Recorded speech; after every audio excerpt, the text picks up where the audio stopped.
Hey folks, welcome back to Delete Everything Podcast. No intro this week.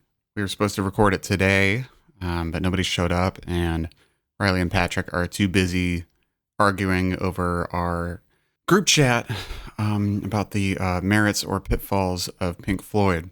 So if you want to hear an intro again, I suggest you leave in the comments that they should both shut the fuck up and do their jobs and accept one another's opinions. Also, Riley, you're outvoted. Patrick and I both like Pink Floyd. This is a Pink Floyd podcast. Shine on, you crazy diamonds.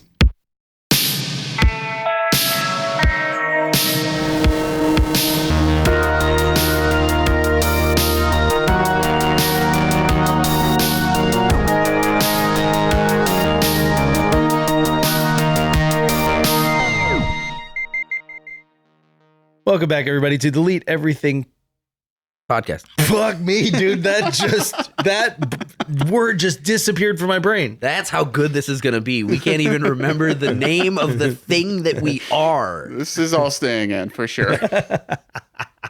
Welcome back, everybody, to Delete Everything Podcast, our party that we're inviting you guys to so that we can just secretly throw you into a pit full of deleted, omitted, forgotten, and partial histories. I am your host, which works for party and podcast, really. Patrick Wall. Hey. With me, my deceased husband, Riley Bowen. So sorry. and Drew's on the mic today. Producer Drew, ladies and gentlemen, he's here. Hello. Cool boy Drew. That lazy today, huh? Fucking lazy. It was the first one that came to mind. That's a cool boy. All right. Go sit on a stool somewhere. Go sit on a stool somewhere. What's funny is we have a stool sitting right out front. Right out front. Anyway, this week we are going to talk about a pretty badass lady, story of revenge, and, you know, just murder and stuff. No big deal. Yeah, pretty much just revenge. Before we jump into that, thank you to everyone and anyone who gave us fuck me in the dick hole. Fuck me in my fucking ass. There's something in the water. I don't know. Like we're a little silly. We're a little silly. But I'm on 3 hours of sleep and and a long day in the sun. Anybody and everybody who gave us reviews, ratings, fucking what are they doing? Comments on Spotify, any engagement, anybody who talked to your friends about us. Thank you for that. And if you haven't yet, do all of those things. I'm not going to name them all, but we like them and it helps us. It really does. It helps more people find us, and we want to be found by more people because we want to just quit our jobs and do this all fucking day long. Talk to your priest about us. In confession. We're not gonna. Also, while you're click-clacking on your computer, go ahead and get on Instagram and on YouTube, where you can find us at Delete Everything Podcast. For both of those, Instagram's going to have photos and all kinds of bullshit. I'm doing all the Instagrams tonight. I mean it. He's lying. I'm not. He's 100% lying. I'm not. What's the what are we putting cash on the table? What are we looking at? You want to do cash on the table? Yeah, $5. $100. $100. No. $100. No. All right, $5. Do $5. You control your own destiny here. I'm just I'll throw in $5 that you do not catch us up. You $5 that I don't catch us up today. Okay. I have think $5 that you don't do. Okay, so that's I think something will happen. So you'll get bored. Okay, so as soon as they're all posted, you guys got to send me $5. Okay. Future Drew here. Riley did not get any money. Cool. And at midnight, I'm going to text you, send me $5, and also send Drew $5. And I won't do it because I don't need money. Which is why you guys should join our Patreon. We're asking you to send us $8. We're impoverished. Oh my God, this has gotten off to a rough start. Patreon, if you join us, it's going to cost you $8 and you get a back catalog of, like, I don't know, what are we at? We're close to 80 at this point. It's 75-ish, somewhere around there. Mid to high 70s in back catalog episodes.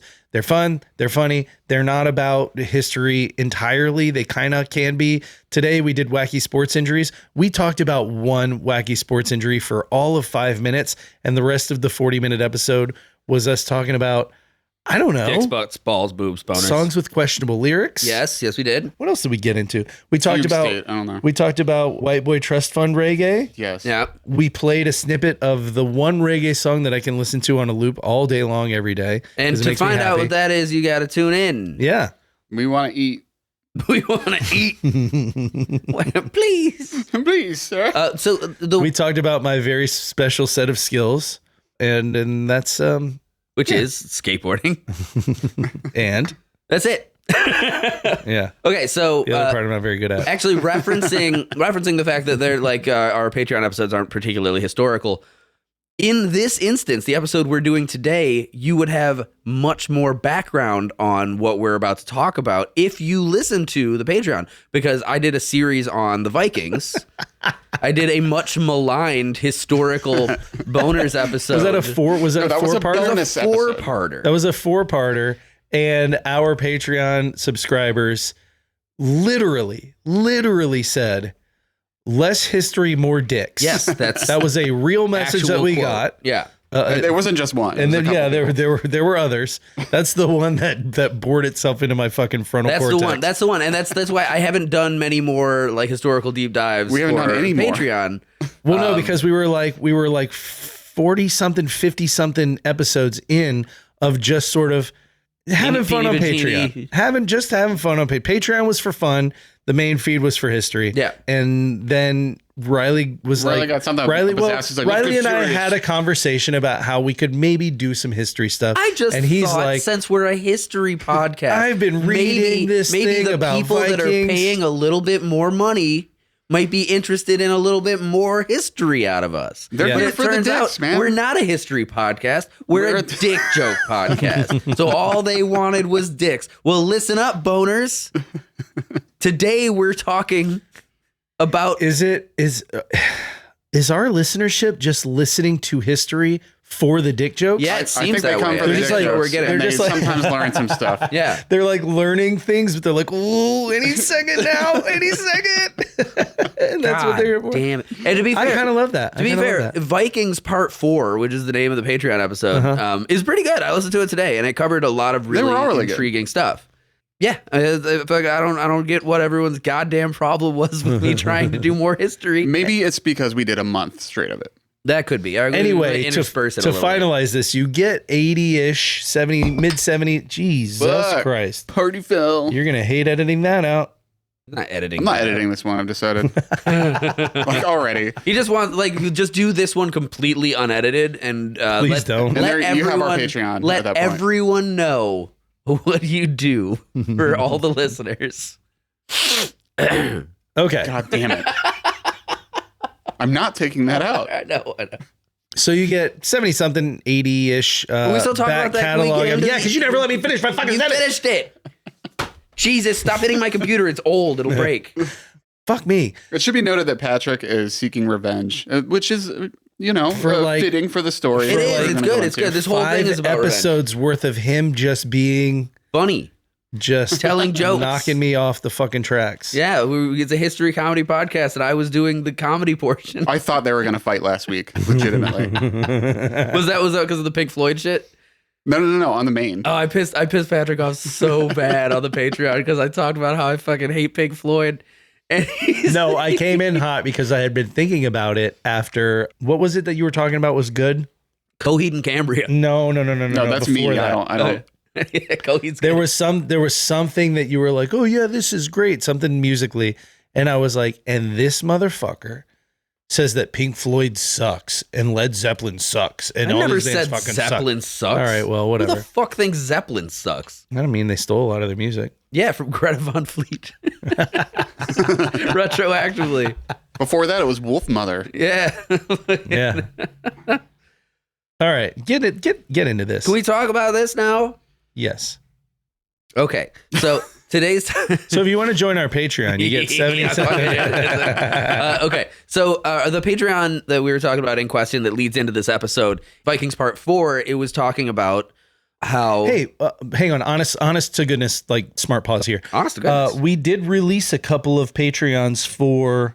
Oh yeah, anybody to listen to, right? So if you want to check out, there's I think 2 so far. We might put out another one, right? Yeah, I think we're at fucking almost 90 of them now. We released a couple of the older ones so that if people want to listen to, if you just go to patreon.com/deleteeverythingpodcast, you can scroll through those and there will be a few available for you guys to listen to for free.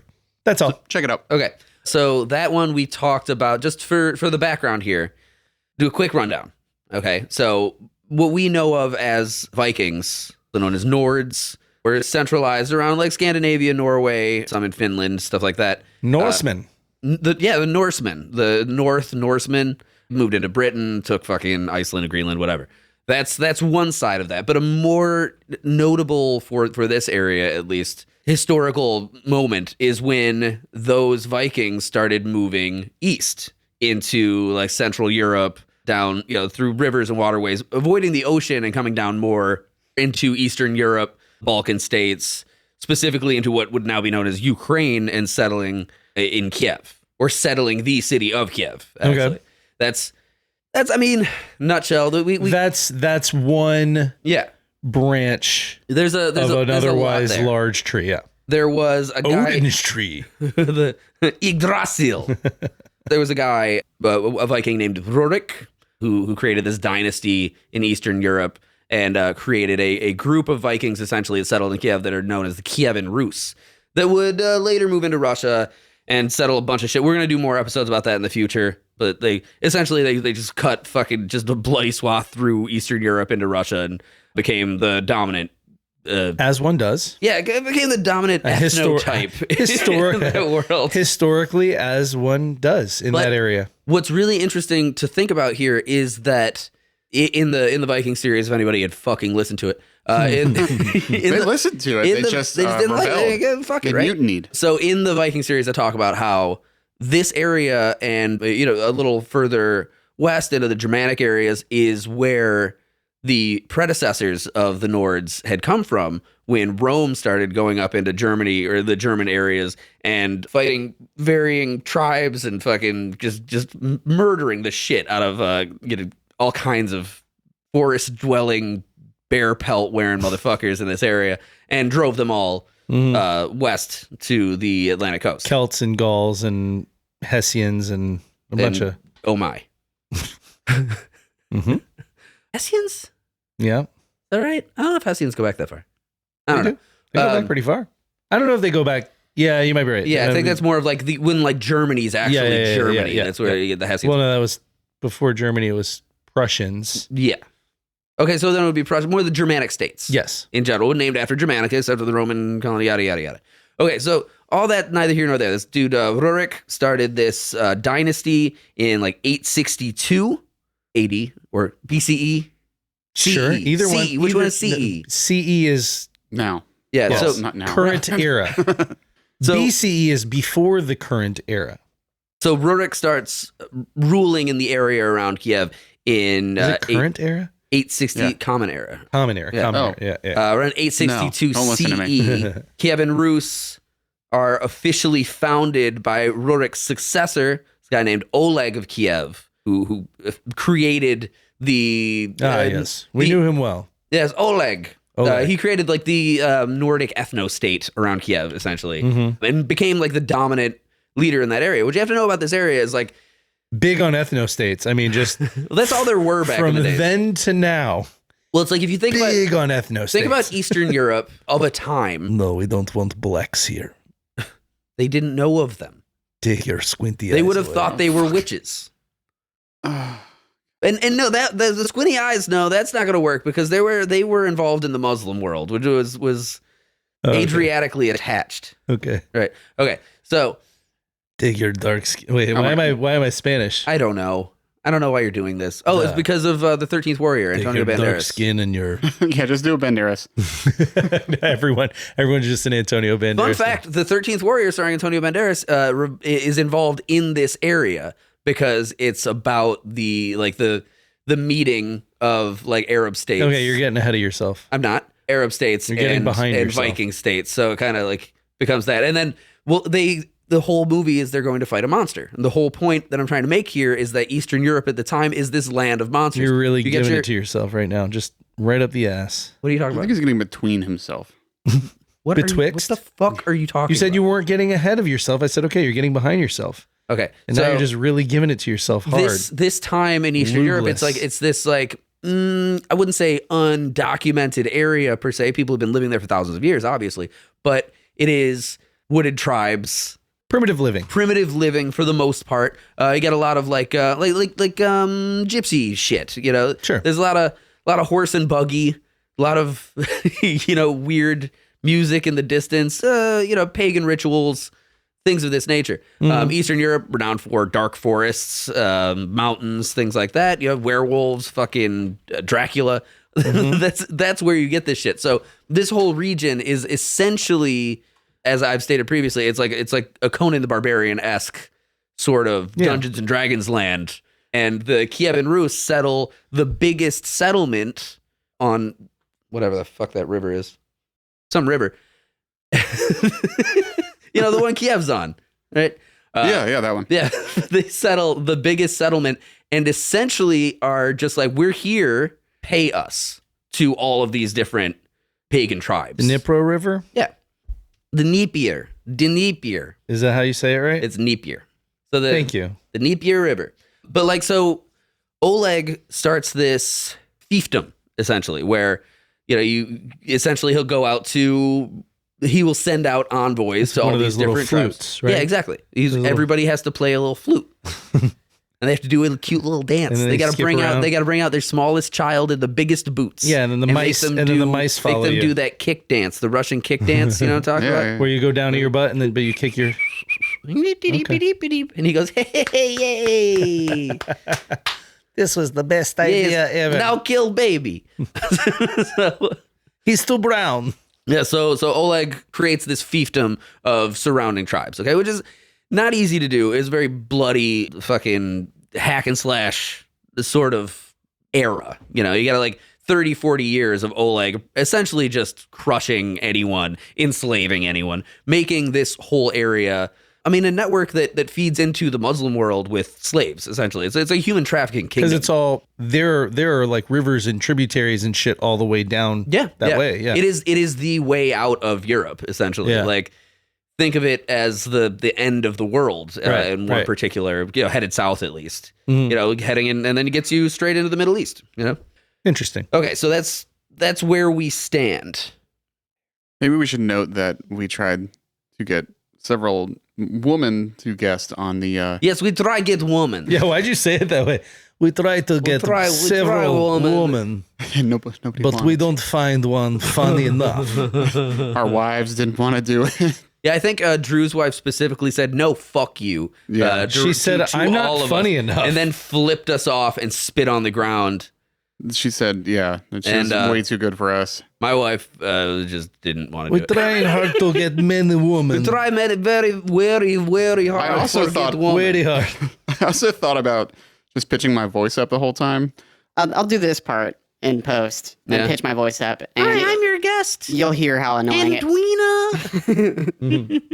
You'll hear how annoying it would have been. Yeah, so from the Dnieper, you can get all the way down to the Black Sea, which basically takes you right there to Turkey. Yeah, it's a great trading hub. Kiev, we talk about on the Patreon. Constantinople. Formerly Istanbul. Sure. Wait, no, now it's Istanbul. Correct. It's Istanbul, was Constantinople. It was Constantinople. Now it's Istanbul, was Constantinople. Correct. So, if you've got a date in Constantinople, she'll be waiting in Istanbul. We know. Hey, man. Even old New York was once New Amsterdam. If that sounded weird, me saying the women thing, we wanted to get a lady's opinion on, during Women's Month. We don't have enough. We wanted lady opinion on Oh my God. I'll just take the whole thing out. Fuck you.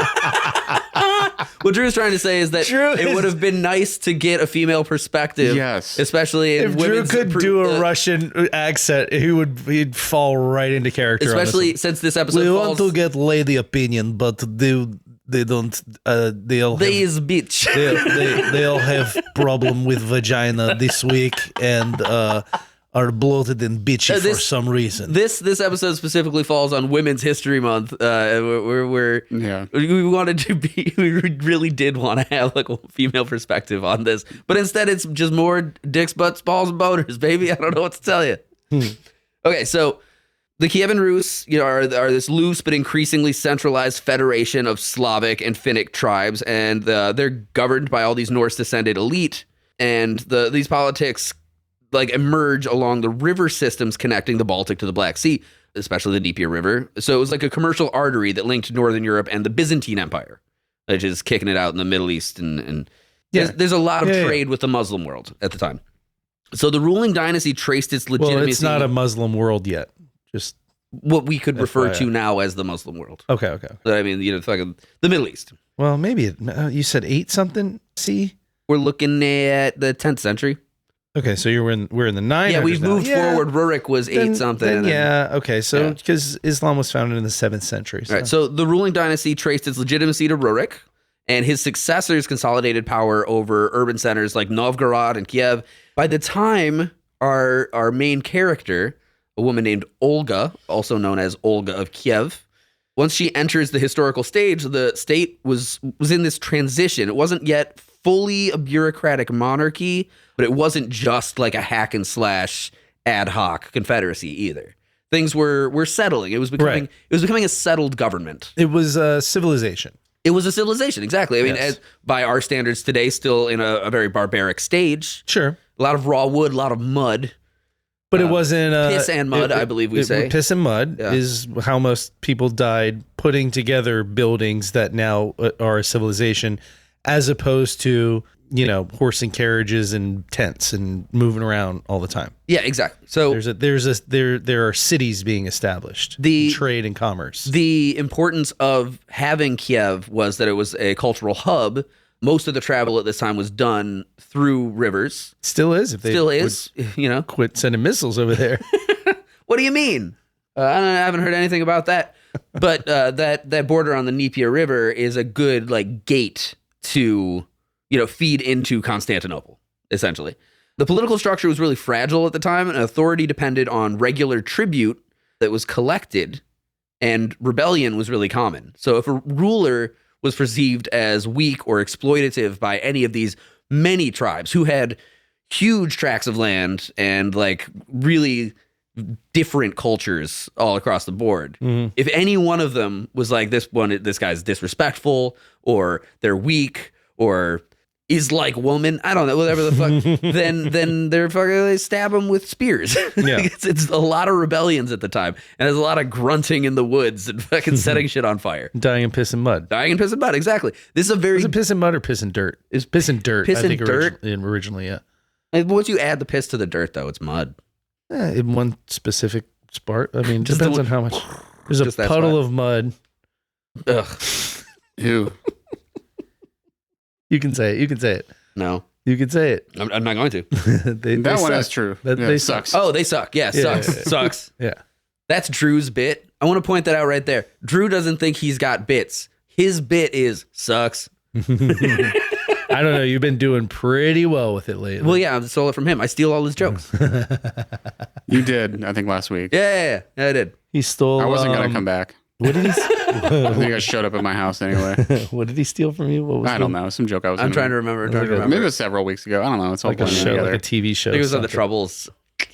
I can't remember. O'Doyle Rules. It was O'Doyle Rules. Exactly. Yeah, fuck you. Fuck rules, you again. Yeah. Okay, so... Olga of Kiev, we don't really know much about her early life. We can bet that there was a lot of piss and mud attached to it. But later chronicles claim she was born in Pskov, possibly of a Varangian background. Varangian is the title given to the Norse settlers or conquerors, you could say, in the Kievan area. Mm-hmm. Right. So just in that sort of in Belarus, Ukraine, sort of region. If you think of it as, if anybody plays the Elder Scrolls, they'd be like from Skyrim, Jesus Christ. So she was big blonde fuckers. Yeah, big blonde fuckers. All depictions of Olga, she is hot as fuck. Like she's like tall and just blonde and looks great. I was waiting for it. Drew immediately picked up his phone. Shut up. Well, she looks great, but she also, it should be noted, a little foreshadowing, what looks they say she fucking looked like. insane. And these are just depictions. She looks insane. There are no photos, but all illustrations of her photos. All illustrations of her have her eyes like because as you'll hear. Well, yeah, we're gonna find out why. Yeah. So anyway, so she's in the same cultural milieu as the ruling elite, which is a really important detail because it suggests that she understood both Slavic and Norse political traditions, which kind of primes her for a seat at the table if she were to, say, marry the prince. So she married Igor of Kiev, who was the son of Rurik's successor, Prince Oleg. Okay. And Igor ruled as a traditional early Rus prince at the time. So Oleg's grandson? He was the son of Oleg, Rurik's. Well, not Rurik's grandson. Was Rurik? Oleg wasn't Rurik's son. Rurik was just the dynastic leader, and Oleg came up as, he was like a strong commander. Okay. So, now the dynasty is a little more monarchistic. So this is, I guess, Igor is kind of the first prince making his claim based solely on heritage as opposed to merit. Okay. Which I hadn't really thought about, but it makes some sense. Quite a bit of sense, actually. We will see why. Okay. So, get to the birds. It's like the last thing we're going to talk about. I know. So Olga marries Igor of Kiev, and Igor is a traditional Rus prince. He traveled annually to collect all these tributes from all these different tribes, right? Mm-hmm. And he had a military attaché called the Drozhina. There's his personal guard. Okay. And he relied on them for military and political support, but he would govern through like personal authority rather than the institution. He would show up. He was like, because he didn't get his seat at the table through merit, he is now earning his way by showing up at all these places and being like, I am your prince, you're paying me. Right. I'm the Like, new guy. These are my guys, and we will cut you into blood chunks if you don't fucking pay us. Right. And Sure. that system worked just fine for a while. That's the way things got done. Right? That's exactly. I mean, really, I would say in a more Viking area, like if they were in fucking Scandinavia or something, that probably would have worked fine for that guy's whole life. Yeah. But they simply weren't prepared for the fucking woods people. So in 945, Igor was killed by the Drevlians, which is a Slavic tribe west of Kiev. Drevlins. I think it's how. Drevlians. It might be Drevlians. Yeah. Drevlian. I think it's Drevlin. Drevlian? I don't know. How do we pronounce this? Google it. They're going to say, what?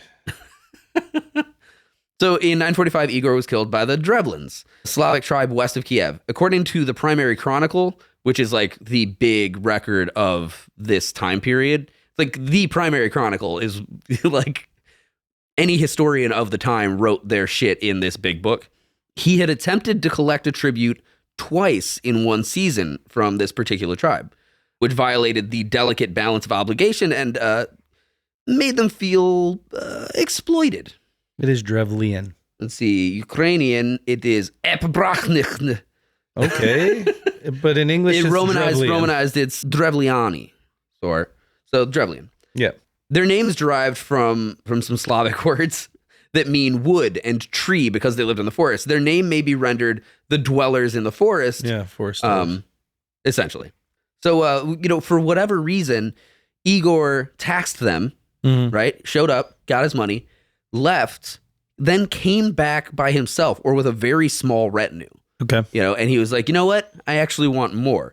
And the Drevlians wasted no time in killing the shit out of him. Actually, the way that it is depicted that he was killed was, this is some fucking pagan in the woods, Eastern European shit. They stripped Igor and they bent 2 trees down to the ground, tied his legs to the trees, and then released them, ripping him in half. Yep.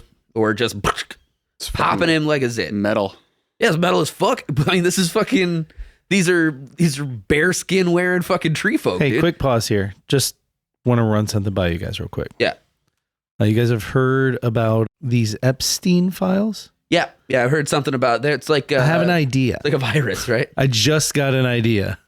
Oh, hey.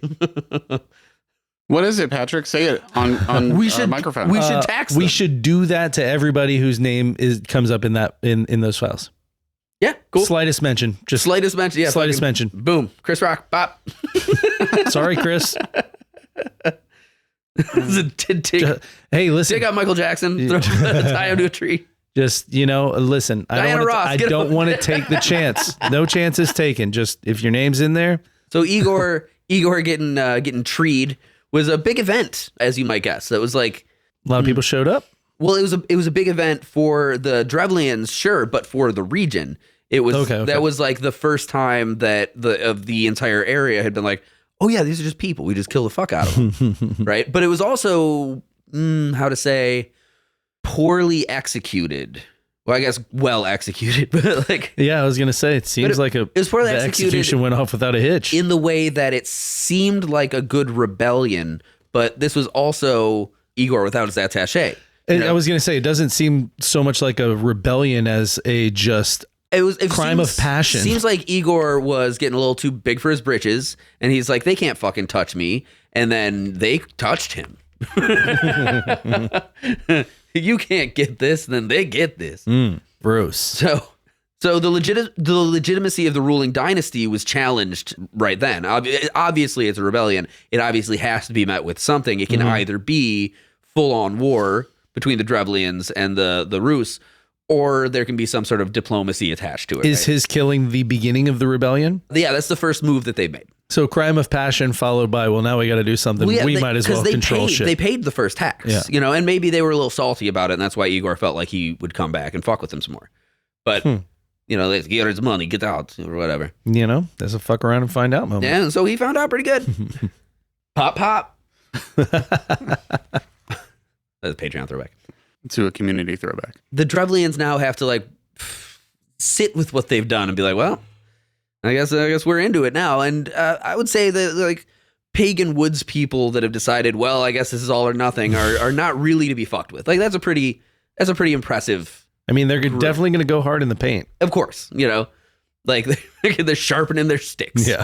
Right. And I mean, these. Yeah, they just ripped a fucking dude in half. I'd say they're willing to do some stuff. Well, the thing is, historically, people in that region, all throughout early Europe, were very much like, particularly savage. Oh, bitch, we'll die. Well, it's like, I will fucking die right now. That kind of thing is like it's like the Viking blood eagle. It's like, this is a very savage execution because that's what we do. Right. And now let's go fight to the death. Fucking right. So anyway. Tributary tribes now see an opportunity to assert independence, right? So the rest of the different regions are kind of watching, like, how are the Drevlians going to do on this? They're not quite ready to be like, I guess we'll commit our entire forces, but let's see how this plays out.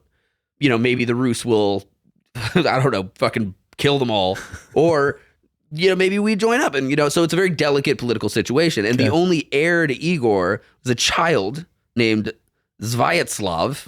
And this is him and Olga's son, child. yeah. Okay. Who was just a baby, like a babe in arms. Okay. So since there hasn't been a delineated monarchy, and this is still like a new-ish situation. Is babe in arms a term that existed? Yes. Okay.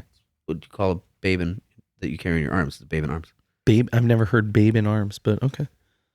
Welcome to my hotel, the Babe in Arms. Okay. I like the name of a gun store that's run by some girl with fake lips and tits. Oh shit! I was going to talk about gun and a store on hat. the fucking Patreon. I forgot. It's okay. You want me to hear? Want to hear what I was going to say? No. Okay. Put back pocket next week. Okay, we'll talk about it later. Well, I don't know. I'll forget it next week, but it was interesting. Let's talk off mic. Whatever. So Sviatoslav is only just a little baby. So Olga is kind of left with a whole kingdom that she never really anticipated having to, be the ruler of. And even at this time, the Rus themselves are like, look, we've never had like a female leader, right. and in Viking societies, it's not like that unequal. Yeah, no. It's still like male dominated, but I mean, you got shield maidens and you've got women in political office and things. Yeah. So it's not like they were like, well, you can't, you're a woman. You got badass broads, but it's also like, well, should we marry her again to like a general? Should we, maybe we make like a diplomatic approach here. We don't all get slaughtered. Right. So. Are they concerned that the Drevlians are going to fucking overrun them like that? Drevlians?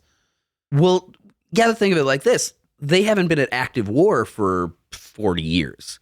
It's been like this place has been settled. Right. Rurik settled the area. Yeah. Oleg maintained diplomatic ties. All but the like badasses are older, fist. dead now. Exactly. So this is none a of bit the young of a men new world. have been training to go out into the world and swing an axe. Still warriors, but they've been trying to be merchants this whole time. This is like this society at this point is trying to be more of an economic powerhouse than it is a fucking an iron axe to the face kind of a society. Sure.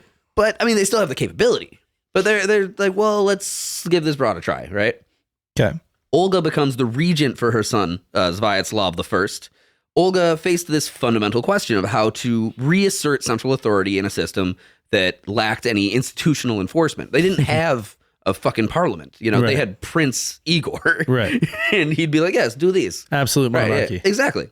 So what happens here is one of the more famous and theatrical episodes in early Eastern European history. It comes primarily from what I talked about, the Primary Chronicle, which is like the big Kievan book of things that happened, like the log book of like, this is happening. So it's this 12th century source. It mixes history with like some moral storytelling. The big book of this is how it all went down. Big book of Kiev. It is all, write it down in book of Kiev. Well, there's like this broad. It have pictures. It's also got a lot of like moral storytelling stuff, you know, that's sort of like fables and whatnot. You know, colored history, just like obviously we're the good guys here, that kind of shit. So, you know, it comes with a little grain of salt. Sit down, children. I tell you the story of little Svetlana. She cries so hard because don't want to go to bed. Her eyeballs fall out. We feed eyeball and to wolves, bear. And bear wolves becomes Svetlana. tear her to pieces. So go to bed, little children. So with these, it should be noted that, well, like the broad outline is definitely true. Some of the details may be exaggerated, but we're not gonna use any of the fake details. I want to tell the story as the story is depicted pretty specifically. Okay. Right? And the broader strokes that, you know, kind of like are involved here. The narrative reveals a great deal about politics and power in 10th century Kiev. Oh. So thanks, Ken Burns. So Igor is killed around 945, political rebellion. After killing Igor, the Drevlians another guy died about 1,000 years later. Big to do on the world stage. 1,000 years later, it's 945 CE. Yeah, 1,000 years later, 1945. Hitler. What the fuck?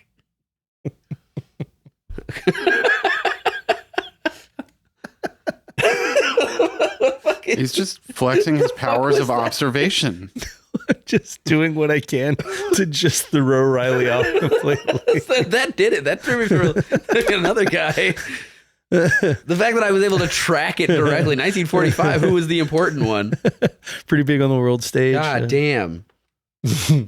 So yeah, from the Drevlian perspective, you know, they're resisting exploitation, right? After killing Igor, the Drevlians send envoys to Olga with this proposal. The proposal was a proposal that she should marry their prince, Mal, M-A-L. And then he becomes... the king of the... Darth Maul.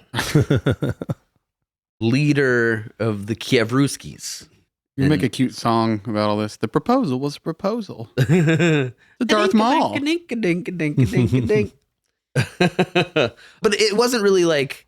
It wasn't like, hey, let's unify. It was like they wanted to legitimize their victory and absorb Kiev into their sphere and replace the dynasty with their prince. Sure. It was very much like, here, you are going to breed with our stock. Hostile political takeover. Exactly. It's exactly what it is. It's like it's a proposal, yeah, but like to avoid war, we need you to spread your legs and fucking pop out a fucking Drevlian baby. Yeah.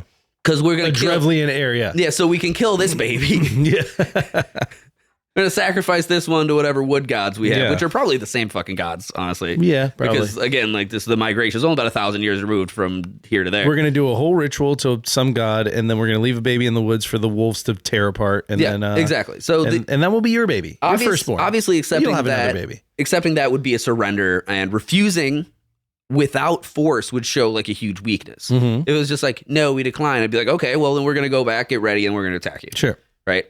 So when the first delegation arrived in Kiev, Olga outwardly welcomed them. She told them their proposal honored her and that they should return the next day in ceremonial dignity. And it's like, yes, I am very honored. It is big honor to marry Prince.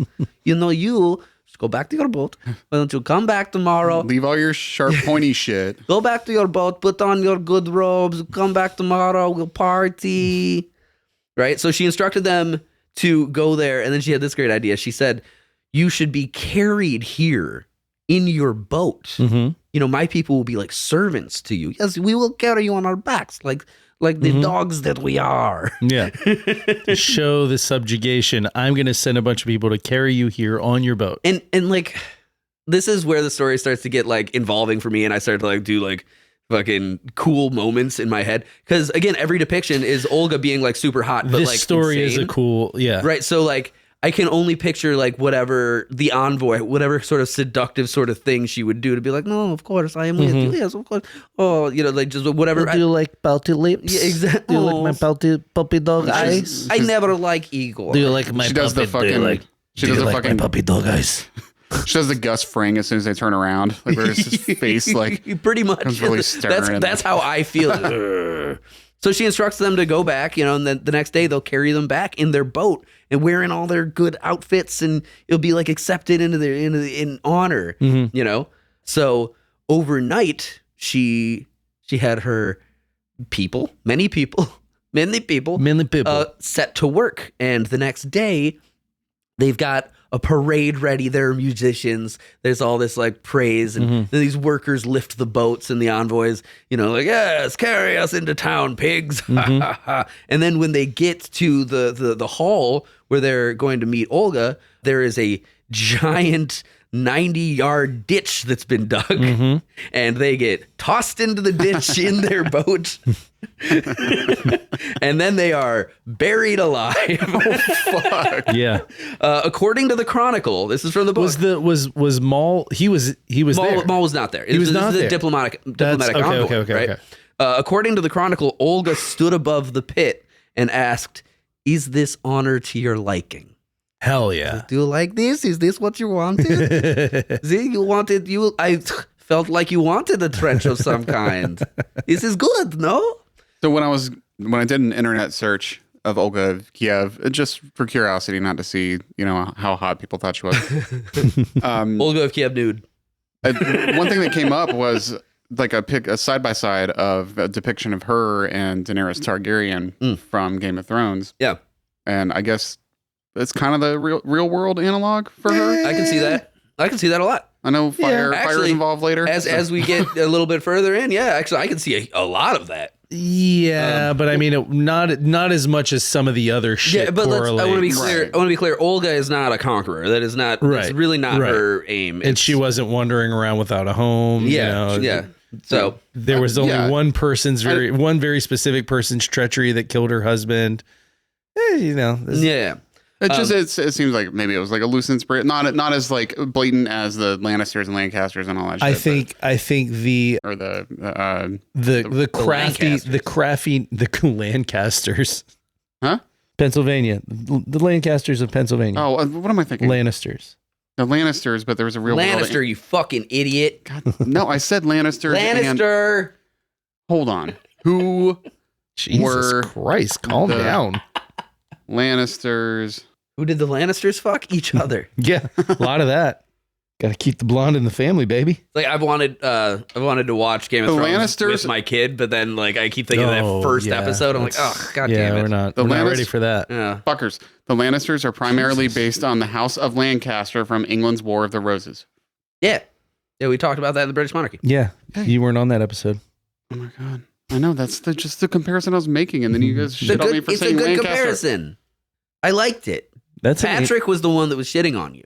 I'm your friend. I don't think either of you are my friend anymore. So obviously, I wasn't shitting on you. Obviously, I was just asking if you have a pickle jar inside in your fridge, maybe that I can borrow for a little bit. Fuck. Was that that was a Patreon That thing. was a Patreon. You got to get on Patreon to figure out the pickle jar. If you want to do that. Okay, so obviously it's cruel and unusual to bury an entire ship of envoys alive. That's pretty intense. Do we know roughly how many people? Oh, we're thinking like 25, 30. Okay. It's like your basic Viking sort of like riverboat. Yeah, your long ship. Yeah, not a seafaring one, but like if anybody ever played Assassin's Creed Ragnarok. God, why does this fucking? I guess it's a history. It's podcast. a history game. Assassin's Creed goes to different periods in history and does like historical context. Yeah. Ish. I mean, yes. Ish. When I was talking, Assassin's Creed Ragnarok, you are a Viking that goes to England. Yeah, God of War is Ragnarok. Assassin's Creed Valhalla. Sorry. There you go. Fucking idiot. But like you're a Viking who goes to England and you land in Mercia and you literally go around a map of England of the time. And it talks about the political intrigues attached to all these varying. It talks about like the Norse settlement of England. Like, Okay. That's All the right. whole point. Okay. That's what all Assassin's Creed is. It's all just, it's a reason to learn history in a video game. It's kind of like people listen to our podcast For dick jokes. and learn some stuff in exchange Learn about for dicks us. in exchange for history. Yeah. Yeah. So, speaking of dicks, Olga just whipped hers out. Oh yeah, slapped it right on the table. So yeah, this wasn't just like, it was obviously a vengeful, like, yes, you see, fuck you. Yeah. But it also, I mean, there's one thing that is pretty handy about burying people is that then they're buried. So when the next thing happens, oh no, I don't know anything about Envoy, and all like 150, Send 200 Drevlian crime scene investigation unit. the 150, 200 people that dug the trench are like, I don't fucking know. I believe you killed Prince. I don't know. So They're all fucking dressed up like it's a fucking parade. There's like a guy dressed like What? a clown. He's like, ooh, throws him in the fucking pit and starts shoveling dirt. Right. Fuck you. So it buried these guys with a, I don't know, they never even showed up. I mean, fucking, what are you gonna, what are you gonna say? We sent them on their way, whatever, right? But it also, like, it eliminated these negotiators who would have been a thorn in their side anyway, with fucking, just the back and forth propaganda, maybe like switching sides, buying spies. Real whatever. easy to say something must have happened on the way. We never heard from them. So Olga sends word to the Drevlians. She says, "Send more distinguished men, so that we can properly honor them before I go to marry Prince Maul." Mm. It's like, hey, throw some more and let's get a bigger party. These guys are having such a good time here. They're not coming home. So this is good. You should bring the party She here. sends a letter that says they have been well received. Send more honored guests so that we can serve them and they may fuck our women. Yes. They love it here so much. They're all skateboarding and getting pussy all day long. We build them half pipe. So a second, People are jumping at the chance to go on the strip now. Skateboarders and pussy. yes. So a second, more elite delegation of higher ranking officials, generals, diplomats, things like that. They show up dressed to the nines, like, yes, where is skateboards and pussy? Right. So we hear you build half pipe. Olga greets them personally, hugs them. Like, yes, thank you. She's like, all of the men are out hunting right now. We have a special hunting party.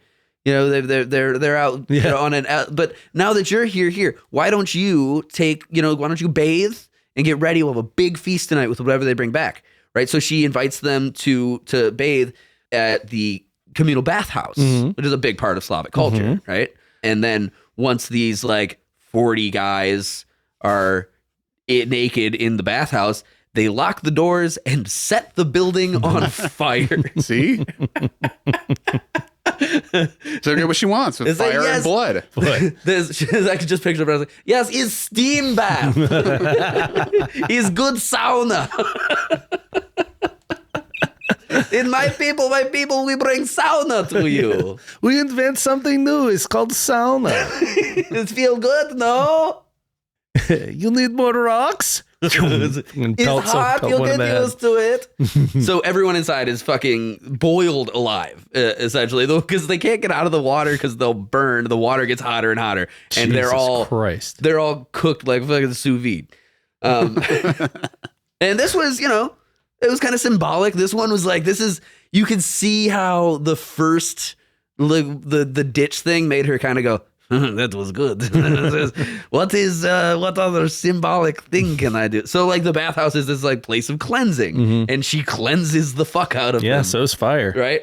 And it really, because this is like this elite band of diplomats and politicians, this kind of fucks the fucking what are they called? The Drevlians. The Drevlian kind of fucks the Drevlians' political system now. Right. Because these people, like in times of war. And they don't even know it yet. No, they thought like, hey, we did it, guys. Like they send their first envoys and like, hey, we got a good letter. They said they loved it. So now they send like their big guys. They're like, I want pussy. And I want pussy. So now like you've got a crippled political response team, essentially, right? And this really enforced, like the people in Kiev at this point are like, yes, yes, Olga. Yeah, no shit. Hey, for real, like you want to get the people behind having a friggin' woman, regent. Right? Just That's the bury way to and do it. burn They're people. like, Because just like she's the- kind of badass. the intensity of both of these things say very loudly that everyone's in on it. Mhm. Like as soon as those guys went back to the boat, she was like, "Hey, go knock on every door and tell everyone we're going to fucking bury you." Right? We now have murder pact. And then they're like fucking With the whole they send the letter out and city. she has like a big meeting. It's like, everybody, we put them in bathhouse, we burned them. Yeah. Okay. No, I would love for it'd be awesome if it was a big meeting. It was just open forum. Like, okay.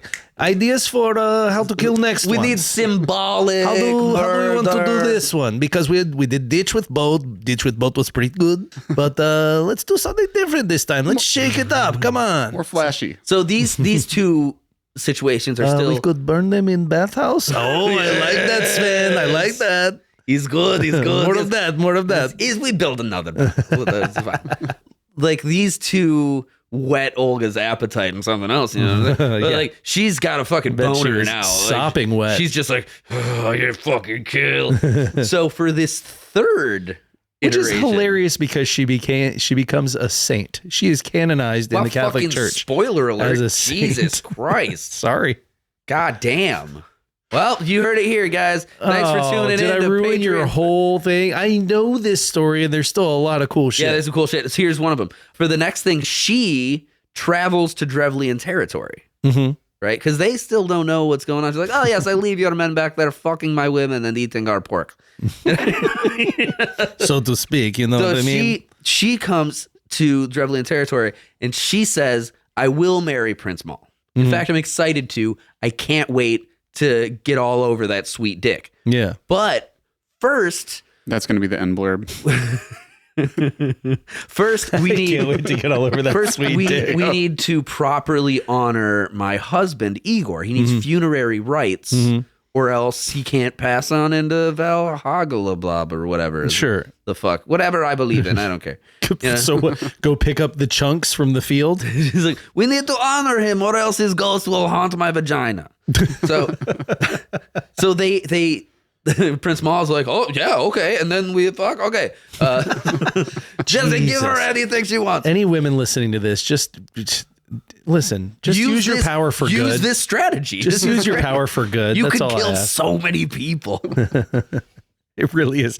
Like anytime there's ever been, look at fucking, and I'm going to use the one sort of quintessential female serial killer, Eileen Wuornos. Mm-hmm. Not an attractive woman.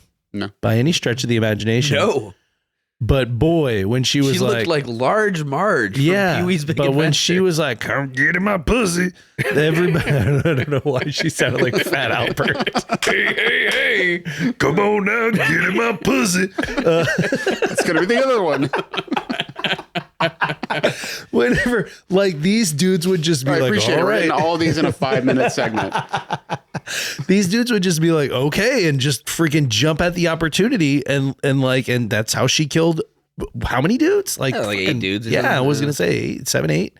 If I remember the montage from that movie properly. There was a think she killed- montage. Yeah, Monster. Was You there ever, like you ever a see Monster? a Kenny Loggins song in the background? I'm all right. No, it's a highway. Don't nobody worry about me. Highway to the danger That's zone. all the guys. Why you got to be a fight? I'm all No, it was right. Charlize Theron just shooting a bunch of dudes with their pants off. Oh, Yeah. I think she killed 8 men. Yeah, there's Okay. eight men. Not far from here on a night just like tonight. So she demands. So Olga demands. my pussy. Olga, you can still hear her ghost. Actually, on a cool southern evening. Get in my pussy. There's your end cap right there. Okay, so the Drevlians were like, yeah, cool, let's throw together a feast. They put together a large number of their people. During this feast, Olga really talks up the future of their people. She's just a whole showmanship. Like, she shows up with like an envoy of like pretty women, you know, Jesus like Christ. and like, yeah, she's got her personal 7 men, sorry. She's got her 7. personal entourage of soldiers, but that's just, you know, bears and stuff. You know, like she's it's a long ride out to So many Drevlian bears on the territory. way so here. Many bears I needed out all here. of these guys, There each is one killed 5 Gypsy, bears. There is Dracula. You'll need soldier. So don't even get me started on the wolves. They have this whole thing. Olga supplies musicians. It's a whole feast, right? And the Drevlians, they drink heavily with wine supplied by the Kievan Rus, right? Olga's forces wait until they're all shit-faced and then systematically slaughter the fuck out of them. The Chronicle claims around 5,000 people were butchered. Holy shit. Yeah. So it's like all night. Yeah, it's dance. And like all of these soldiers. And she brought how many guys? Oh, probably like 200, 300 soldiers, you know? Cool. And they just they've got their glasses of wine that they keep putting to their lips, but they never drink it. They just wait until everyone's shit-faced or passing out or throwing up. Every guy had to just go slaughter 20 men. Right? And then fucking nuts. Reigns of Castamere played and fucking bam, everybody gets fucking cut down. Yeah. Jesus. Yeah. This was, of course, Game of Thrones? Yeah. Okay. This was, of the course, song they start playing during the Red Wedding. So this was obviously devastating to Drevlian populace in general. Essentially, all of their soldiers have just been massacred. Real quick, right? Where's Maul during all this? What's he doing? Maul was, he was carousing and stuff, but he didn't want to get all shit-faced with his populace, He's like, okay, tomorrow after the... So he went to bed early. He goes to bed, and he's like, well, tomorrow we fuck, right? Tomorrow fuck? Tomorrow we fuck. And she's like, yes, I suppose tomorrow fuck. Pinky promise. Okay, kiss it now. Kiss the end of your hand with pinky promise. Like, oh, yes, lover, I cannot wait for your massive cock. Ugh. And then as soon as he turns away, he goes, ugh. Ugh. Piece of Gus shit. Fring look. Yeah, the Gus Fring, exactly. Yeah. Just boom, drops completely. So yeah, wiped out a large portion of the fighting population. It used this like ritual obligation of funereal rites as a weapon, which is like so brilliant. It's just such like a, you can't turn down a funeral. Right. You killed my husband. Right. You want to fuck me. You gotta do it. You gotta do it. So it just showed that she's fucking not only incredibly ruthless, but like cunning as fuck. Serious, like Especially somebody who has not been a monarch.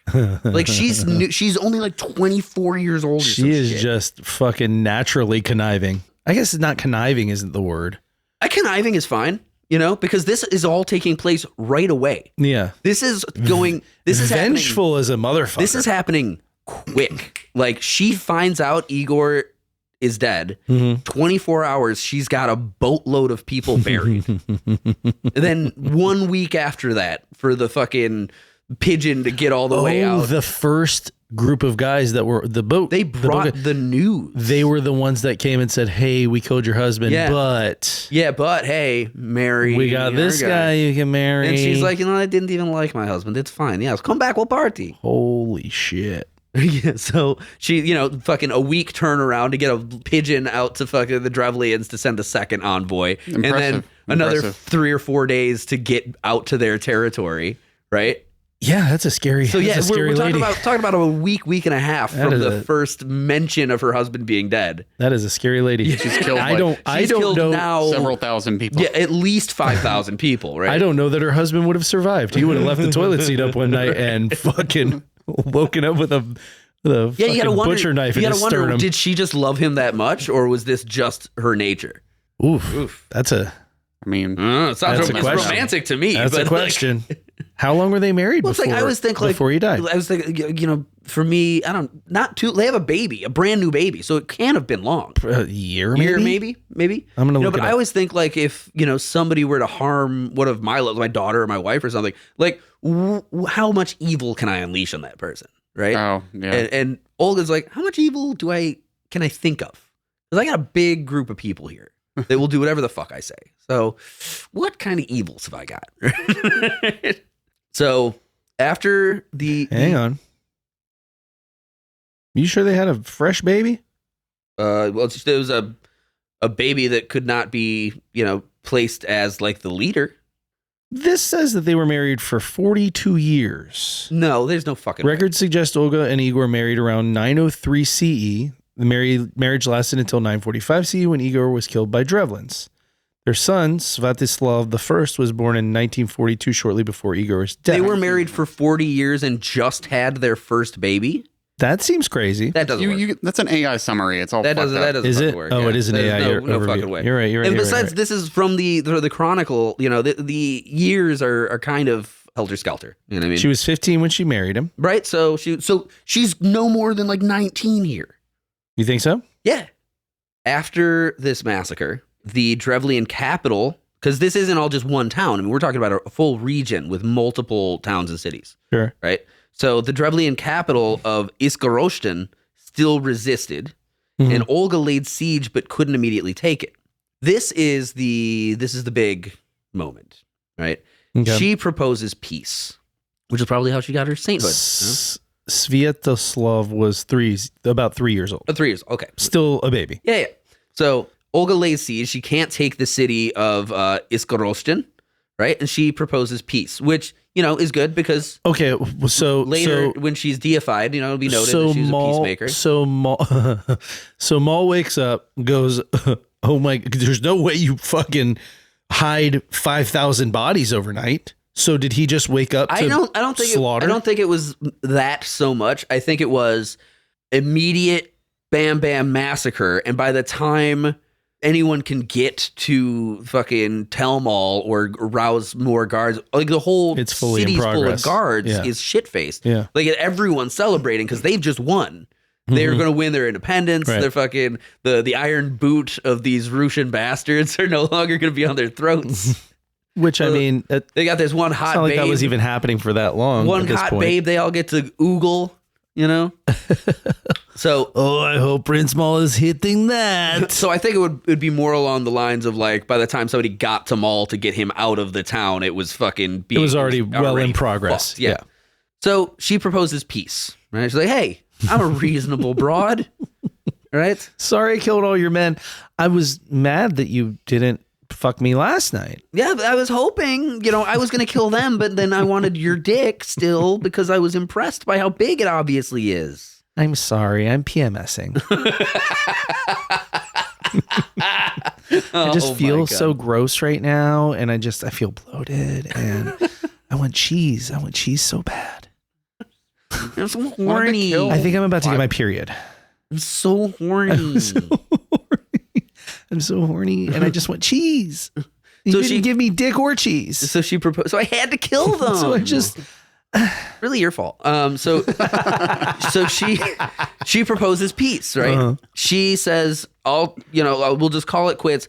I just need tribute, just a symbolic tribute, right? She proposes that they give like 3 pigeons and 3 sparrows from each household because each household would have a bevy of birds for sending messages, eggs. It was common stock for all these homes, right? To have a bird cage, Right, and it's super like trivial. Okay, cool. Sparrows and pigeons, no problem. Right. And all the houses are like, fucking yeah, take our birds. That's cool. You already took all our soldiers. Christ. Jesus Christ, bitch. You just massacred everyone. So Olga. I mean, also you got to think at that point, can you even fight back? I mean, they're under siege, so there's still a way. I mean, you can, but like, not looking great. Right. You could do a protracted siege. The city's under siege. You could just keep him. Yeah, frankly, keep him there. with those Starve 'em birds, I out. mean, you got eggs and stuff. You can stay alive for a while. You can send messages. You know, you could maybe get support from other if you people. got decent archers, those messages aren't going far. Fair enough. So they give birds from every household, right? Now, these are messenger birds. You know, These how are the birds I told you to get to yeah, earlier. you know, Drew. You know how messenger birds work, right? I mean, Well, usually what it is I know from like Game of Thrones. is and- if there's like an address that you correspond with often, yeah. they would ship you a bird, right, in a cage. Oh, And you could attach a message to it, and then when you let it go, the birds would return home with the message. Right. Because it's not like they could go find, it's not fucking owls. right.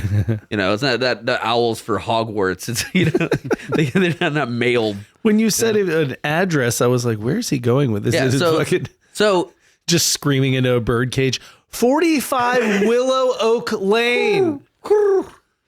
it salutes with its wing. Got it? Okay, go. So they give all these birds out of the city gates, and they're like, "Fine, here are your fucking birds," right? So Olga that night's like, "Hey, thanks. Tomorrow siege is over. Okay, good night."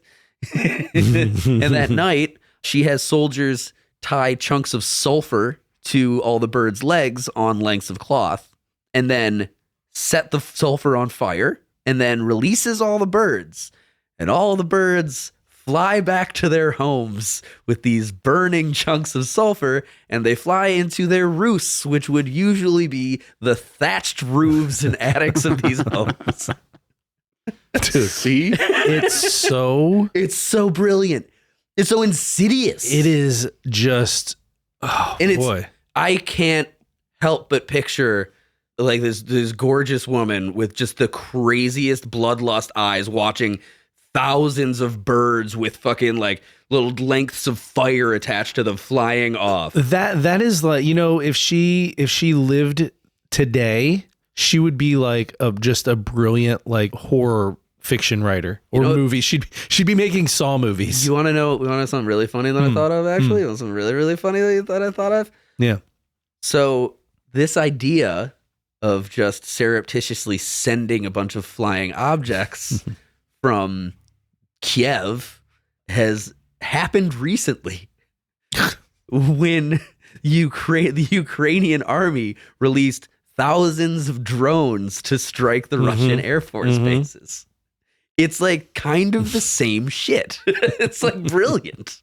Yeah, but I mean, like, yes, in a parallel, but I mean, in a cool sort of movie or something, in that parallel, there would be a great, like, comparable shot. But those are war machines doing war stuff. These are messenger birds, and she's like, how the fuck do I set this whole fucking city on fire? Like, you got to sit with that one for a little bit and be like, I want this whole city to burn. Yeah, and that's just like, how do I make it burn all really fast? How do I kill everyone? Yeah. Like, what? Let's not fuck around here anymore. Let's, you know what? I've had my fun. I think we found a fellow, you got to kill the kids. Got to kill the kids. Got to kill the kids. You know, because nobody... Can't leave enemies. Drevlians aren't coming back from this. So the whole city catches on fire. Whole motherfucker burns. The entire city burns from within. And here's the brilliant thing. It had gates. It was a walled city. I mean, it was wooden walls. Yeah. It was a fenced city. It's also under siege. So there are a bunch of So all soldiers. of this shit's barricaded. Oh, they barricaded the outside of the gates? No, the inside. They barricaded themselves so that they into couldn't, the city. so you couldn't fucking, oh my God. So when everyone's fleeing...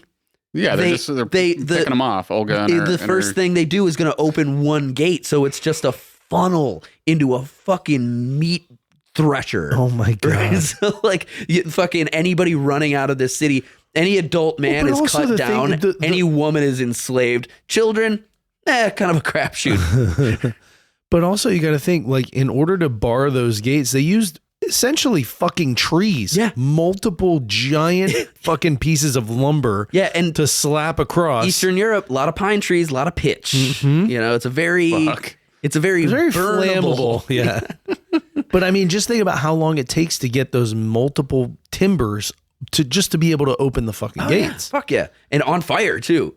So or at least with the fire slowly. You imagine everybody sort of went to the place that was like the safest from the fire that also had a gate. Just a nightmare situation. Scramble to try and get those once you manage things. to get out of the gate as it's being raised, there's just a bunch of guys, chop. A bunch of guys with swords and smiles on their faces, just on the other side. Yes, and the horrors inflicted on the populace there, I don't think I need to get into, but you know, Viking stuff.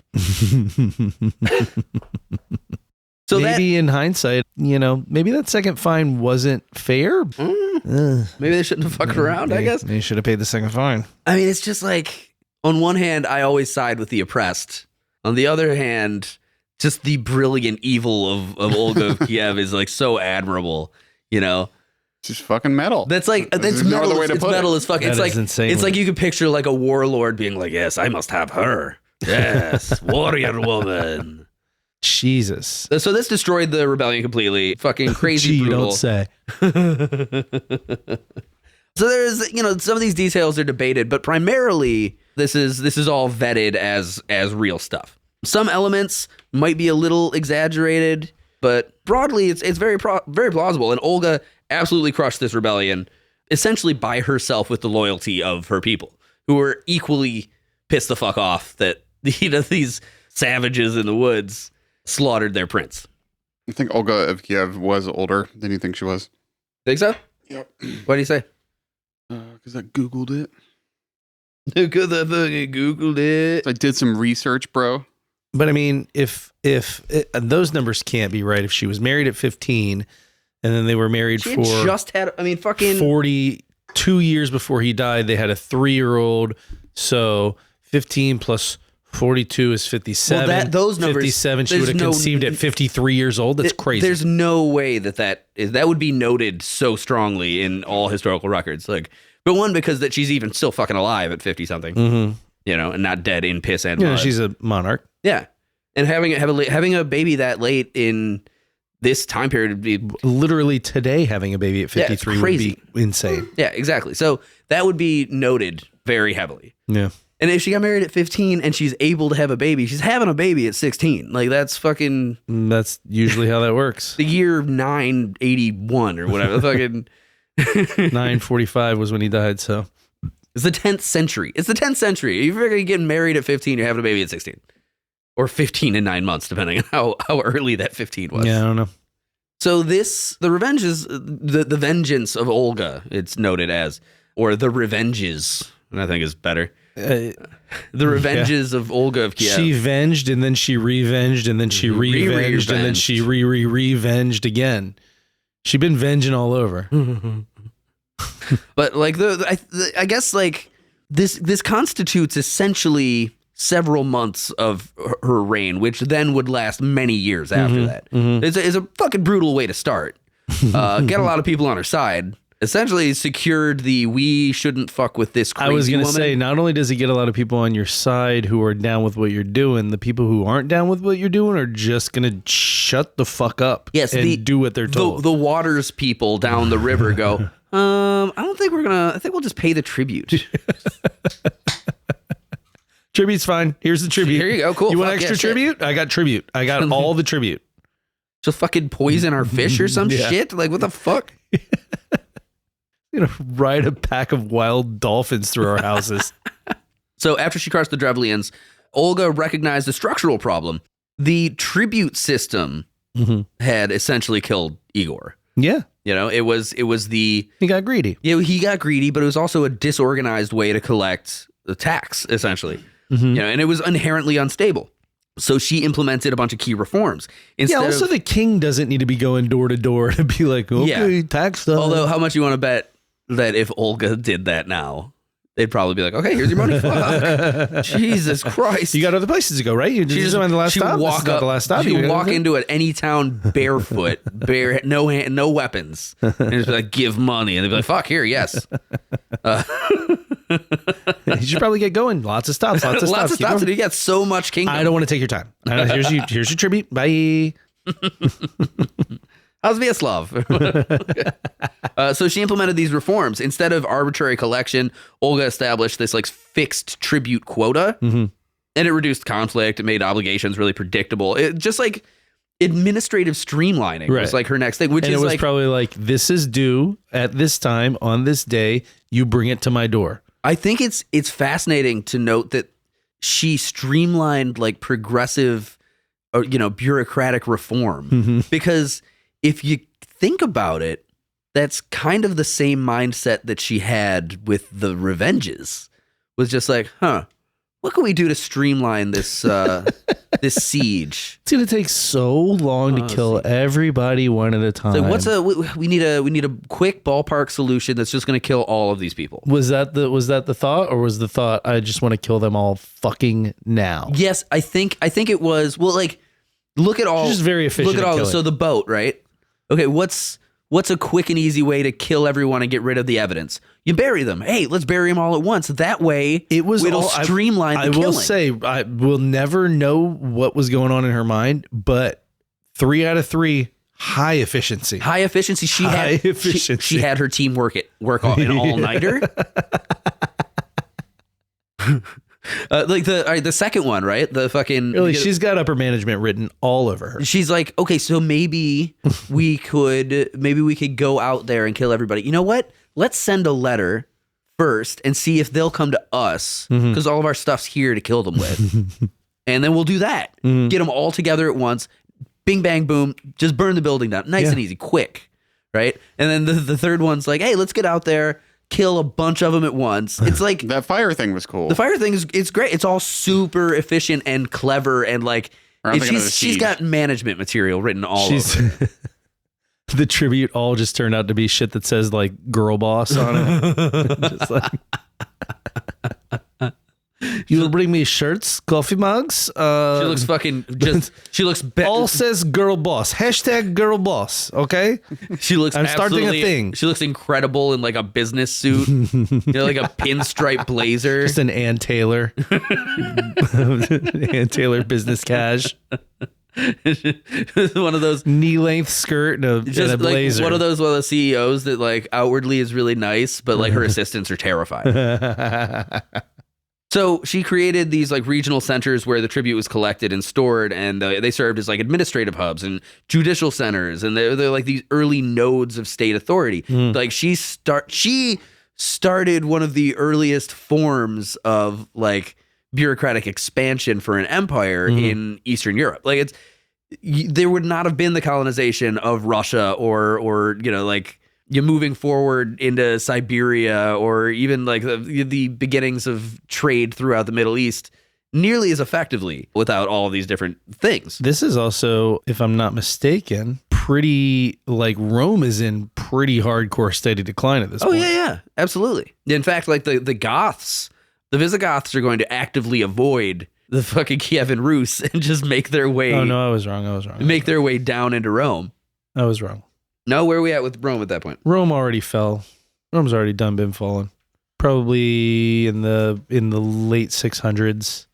So it was this big shift from like mobile rulership to territorial governance, and this big, a differential movement from like just like one monarch running everything, making all the decisions, and now setting up a big bureaucratic network. It's all efficiency. It's all corporate. It's a big corporate expansion, right? Olga's reforms laid groundwork for later legal codes, and including like codes that would ratify her descendants and children and grandchildren to offices. Which probably wouldn't have been the case if just young Vyacheslav or whatever had ascended to just gone up to the throne. It had been like, yes, I am prince, and then my little sister is whatever. Or if Igor had stayed alive. And, probably would have just stayed that fiefdom for, another 400 years. It probably would have. Who knows? The Kievan Rus during Olga's time were like really hierarchical, but kind of fluid. So, once it was like the prince, and then elite warriors and advisors and administrators. Yeah, and then servants. That's pretty much the whole fucking chain of command. Chain of command, exactly. It's very, very militant. Yeah, I got some more shit here about foreign policy, but the Kievan Rus were deeply tied to the Byzantine world. They had a lot of trade and diplomacy, and the religion like all flowed through Constantinople. Olga made a landmark diplomatic journey to Constantinople in 957. Okay. And in Constantinople, Olga was baptized, possibly by Emperor Constantine VII himself. Interesting. Because she was recognized as like a hardcore, powerful diplomat. Her legend had fucking gotten around. Yeah, I was going to say, he was like, just whatever she wants. This is kind of... Don't piss her off. Here's another like fun story actually about Olga. Keep the birds locked up. The Constantinople. She mentioned she mentioned she was in a bad mood, so let's just... So... in Constantinople, Olga had already been sort of feeling like the turn of the tide with like the old gods and the new, as it were, and she saw Christianity becoming very powerful. And if that was going to be the tide for bigger empires like Constantinople, the Holy Roman Empire and what have you, she's like, we'll, instead of battling that, because she already knows how that goes. She's like, pretty smoothly for her. Well, yeah, but she's like, let's streamline this even more. Let's just go Christian. We're just going to fucking bip. Okay. So she just converts. She's like, okay, this seems like a sound decision. Right. There is nothing to indicate that she had some revelation. Boy, she is a business. She's a business first lady. Here's a bless you. Here's going to edit that. Here's a good story, right? Constantine VII had a little thing for her. Because she's a fucking hot Nordic babe that had just fucking crazy eyes. Those crazy eyes. The crazy eyes tell you she's going to... what the crazy eyes say. We all know what the crazy eyes tell you. She's going to be a party. We all know what the crazy eyes... She is going to be a party. Everybody's got a crazy-eyed story. So Yeah, I'll tell you mine off Now, mic. you might be ready for the party to end before the party is ready to end. It doesn't end. It doesn't end until Crazy Eyes is ready. But so the party will happen, and you will enjoy at least a part of it. Well, so the Emperor proposes, like, hey, why don't you marry me? Well, come on, the Empires. Yeah, hey, why don't you combine the Empires? And she's like, oh, well, I can't, because I'm not a Christian. Jesus. I haven't been baptized. And that would fuck you up with Jesus, right? And your guy's not going to like that. And Constantine's like, yeah, how about this? You want to get baptized? And she goes, okay. Right? Then he baptizes her. He's like, hey, now we can do it. She goes, now we can fuck. No, you see, you baptized me. And here in these rites, it says that makes you my father. So we can't fuck. And Constantine goes like, God damn it. But it's also like her legend has grown so far. He's like, fuck it, I should have known you were up to some shit. He like gives her gifts. He's like, that was good. Get the fuck out of here. Go back to your goddamn river, you bitch. Smart fucking lady. But like the legend is there that Emperor Constantine himself is just like, I'm fucking impressed. All right, get the fuck out of here. I mean, everything. This is bullshit, but it was good. Everything about her legend, she was just brilliant. Exactly, just fucking absolutely brilliant. So this little maneuver not only did it align Kiev with Christianity and the Holy Roman Empire, it made her like a personal like favorite of the Emperor. It's just like, he's like, hey, remember that time I wanted to fuck you? Well, and he's like, fucking the one that got away. God damn it. Remember you juked me, you went left, and I was like, well, and then you fucking went right. He's up praying. He's like, God, what do you think? Is incest a little bit? If it was good enough for Adam and Eve. So this whole thing introduced like a new ideological framework for governance.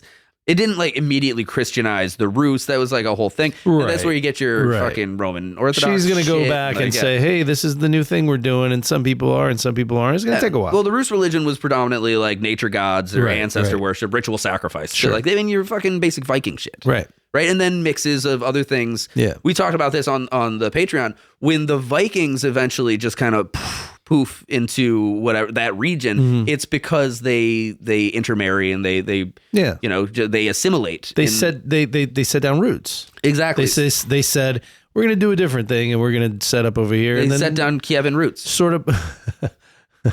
Sort of by definition at that point, they're not Vikings anymore. They're just a different thing. Yeah, exactly. So they kind of blend the especially native after religions of the area. After a few generations, you're not like, grandpa was a Viking. He came over here on a fucking boat, but yeah. Well, so like Olga, she converts to Christianity. Vyacheslav, her son, does not. Who becomes the prince even while she's still alive and becomes, I don't think like, that's his name. Just is it Vladislav, Vyacheslav, Balaclava? That was it. Norvidgrad, Norvisklavnen. Jesus. Vyacheslav. I was right the first fucking time. It's Vyacheslav. Okay. So Vyacheslav remains pagan throughout his life, which kind of like highlights the limits of her influence at certain points. Like she went all this shit. Her own son was like, no, I'm not gonna forget the bear god. I guess they say children are always gonna rebel. But then her grandson did, and so the Kievan Empire leans into Christianity, later, which makes it a much smoother phase, Dad. Yeah, so they don't go to fucking war with Constantinople, and then it all sort of like fades in together. Right. Yeah, Olga's rule is remarkable, and like this, like the idea of a patriarchal warrior society being taken by just this bad babe. Yeah, and that's pretty much it. Olga died in 969. Wait, you didn't get into her being canonized? You were so Johnny on the spot there. Olga died in 969, later canonized as a saint in the Orthodox Church. In the Russian Orthodox Church? Yeah. Oh. Yeah, she's like, that makes more sense. She's this big. I thought she's not a Catholic. No saint. No, she was Catholic or the Catholic Orthodoxy coming out of the Roman Empire. I mean, Catholicism is a tricky business at this time, at time and place. Well, yeah, for sure. So yeah, she's canonized for a bunch of reasons, but really mostly because she's this fucking legend for the area at that time. It's like, if there's going to be a church, she's going to be a saint in it. Yeah, but here's the thing. Eastern Orthodoxy Catholicism. Okay, so she is a Catholic saint. the big guy up in the sky, the guy with the beard and the toga, Zeus. Mm-hmm. He's got some rules, like the big ones. He was like, I got 10 big ones, right? 10. First one, very, very number one, thou shalt not kill. This lady's got a fucking brother. You need a bulldozer to move the fucking body she's got in her wake. Did she actually kill anybody though? Personally, I don't doesn't think so. seem like it. What? Get the fuck out of here. She just fucking jerked off while they were hacked to pieces. Christianity, Catholicism, it's all about loopholes. All right. You're not wrong there, but still, But this is the in the eyes of the law, I'd say accessory to murder times 5,000 charges of accessory to murder. You know what she's the patron saint of? Widows. All right. Patron saint of widows and converts. Every woman who's lost a fucking husband in a horrific way and is religious is like, who should I pray to? And then goes and looks up, finds Olga of Kiev, and it's like, oh Jesus, I've got ideas to sleep on. I actually kind of like the idea that for like a movie, right, of like a woman whose husband is killed. And she like says she's a fucking Orthodox Catholic or something, and she like immediately just like pulls off her fucking St. Christopher medal or whatever and goes and gets the Olga medallion and starts praying and gets answered. It's all bloodthirsty, crazy shit. The ghost of Olga comes and visits her in the night She starts and fucking having possesses visions and shit. Olga's like, I've been waiting for this. Yes. Starts sawing off her shotgun. Send for the birds. I knew one of you would be weak enough to let me in. Are we gonna make an Olga of Kiev horror film? That'd be cool. That sounds like it would have to be, right? I don't know. I mean, honestly, just the movie'd be cool. Though I would say in most of the historical movies that are made for badass women usually kind of suck. Like there's this movie for Boudica, Boudica, the Anglican British like general woman. Uh-huh. She was like a Celt warrior that had like a big army and like killed a fuckload of Romans. But yeah, the movie sucks. It's a cool movie, but like the story is great, and it's just like have they ever made like a good Joan of Arc movie? There's The Messenger with Mila I'd say Jovovich. Monster's a pretty good movie. That's a little different. Yeah, that's not. I mean, that's slightly different. That's a tragedy movie. Yeah, that's true. There is a 1984 historical drama called The Legend of Princess Olga, which directly covers the life of Olga of Kiev, and then there's a 2021 dramatic movie called Olga, which is about a teenage Ukrainian gymnast during the 2013 Maidan Revolution. I don't know what that is. They're both. It looks like they were both made. But is there a movie about the spirit of Olga of Kiev possessing a widow and making her saw off her shotgun and shoot people in the face? There is apparently a Olga of Kiev PBS film in the making. Yeah, but I want a gnarly one. Yeah, like blood and guts and hanging dong and titties and shit. I would like. So I just watched the Carrie, Brian De Palma's Stephen King's Carrie. So we know. Huh? We know Carrie, yeah. We're on the radio. I was just watching my friend Carrie. I'm trying to give some exposition here. So, but I was watching Carrie with my daughter Charlie, kind of at her request. She was like, I want to see this. I was scrolling through. We just took our daughters to see Scream, so whatever. Yeah, they loved it. They did. Yeah, they're fucking bloodthirsty kids. But it was cool because we watched Carrie, like the original Brian De Palma version, and then we watched like the newer one from like 2013, and she was like, sucks. Fucking old one's badass. This one sucks, and it does. But they made a it's the Chloe Grace Moretz as Carrie. It's not good. It's really not good. But the original, I have my problems with it, but it's a pretty fantastic movie, and the best part of it is Sissy Spacek's performance as Carrie, because at the end of the movie when she's covered in pig's blood, is standing and watching a bunch of people burn, she's got these eyes that are like, and it's this great iconic look. I can fully see Olga looking exactly like that as the fucking birds carry fire into the fucking city. There are a lot of paintings of her where she looks very intense. She looks crazy. Like I was saying, she's hot in all of the paintings and she's insane in half of them. But also the thing is, like, these are all very, like, Renaissance painting style. So, I mean, they would have all been done hundreds of years after she was dead. Yeah, so. And that's all I'm saying. Print the Let's legend. believe she was hot, Patrick. Print the legend, baby. You know, ugly old crone going to be able to pull all this shit off. You're actually probably dead on that one. They wouldn't have paid any attention. They've been like, all right, listen, old bitch, get out the way. Yeah, you're not wrong on that one. But really, though, I mean, if your goal is to rule the entire region, maybe you just suck it up. Oh, we'll try this. Oldest depiction. I mean, it's going to look like it's not going to be good. No, it looks like medieval Renaissance bullshit. They all look like chess pieces. Except for this one, the vengeful Olga of Kiev, where she's got like a cross up to her like lip and it's kind of pouty. She's got a cross and it's kind of like she's putting it up to her lip like a lollipop. She's like, I'm a good little I'm a girl. naughty girl. I'll be good for daddy. I'll be good for daddy. Just give me your birds. Just give me all your birds and I'll be good for daddy. Jesus Christ. Was that good for daddy? Did daddy like the bird present? Yeah. And then she goes to the crazy eye version. And she's like, I did special for you, daddy.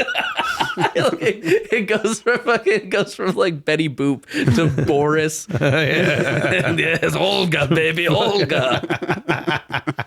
She just fucking goes from Jessica Rabbit to fucking Joseph Stalin. Boop boop de doop. All right, so that was Olga of Kiev. Thanks, guys. Tight. If you liked this story or our telling thereof, please get on whatever you're listening to. Give us 5 stars. Leave us a review. Leave us a comment on Spotify. Tell your friends. Tell your family. Tell your priest. We already said that. In confession. Yeah. Tell your camp counselor. Tell whomever. I've been having dirty thoughts about this podcast. Bless me, Father, for I have sinned. And like I said at the top, check us out on Instagram. Check us out on YouTube and Patreon. That's the one.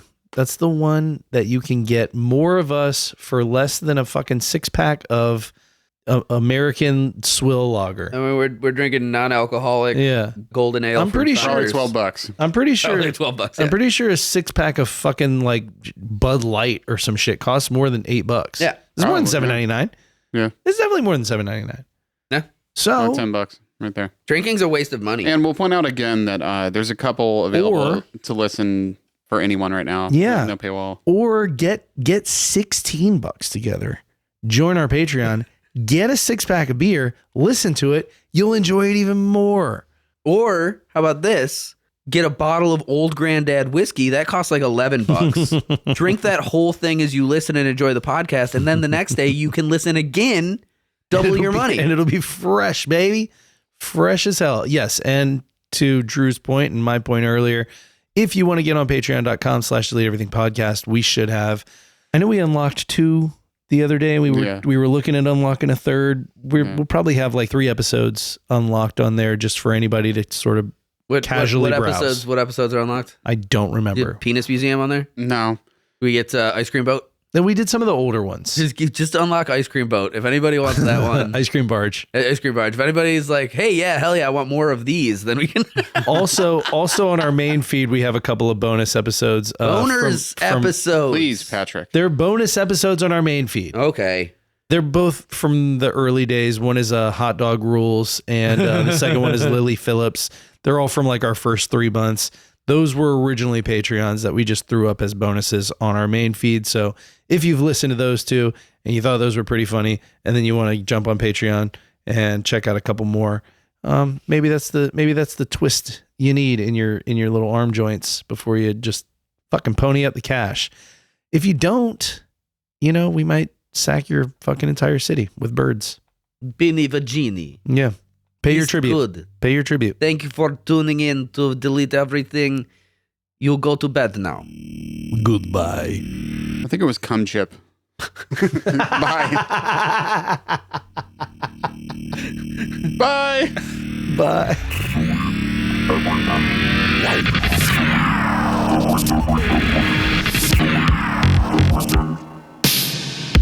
I can't wait to get all over that sweet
I cummed. I hope you never hear this, Drew. I hope you just skip right past it. I hear